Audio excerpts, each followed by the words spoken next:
Hello বন্ধুরা, আমরা চলে গেছিলাম মহিষাদল রাজবাড়ি দেখতে। এটি মেদিনীপুরে অবস্থিত।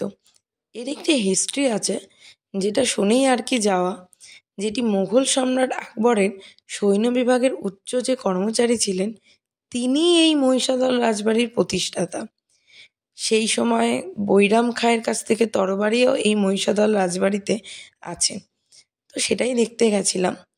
ইনি আর কি নদীপথে ব্যবসা বাণিজ্য করতে এখানে এসেছিলেন আনুমানিক 1557 খ্রিস্টাব্দে। রাজা কল্যাণ রায়ের এটি জমিদারি ছিল, যিনি নিলামিতে এই জমিটি বিক্রি করেন এবং রাজা জনার্দন উপাধ্যায় এই জমিদারিটি কেনেন। তারপরে ইনিই প্রতিষ্ঠাতা।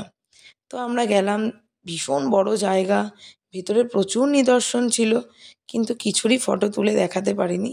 একটু লুকিয়ে লুকিয়ে ড্রেসিং টেবিল আর পালঙ্কর ফটোটা তুলতে পেরেছিলাম, আর বাইরেটা ভিউটা ভিডিও করতে পেরেছি, তাই শেয়ার করলাম। আপনারাও দেখুন।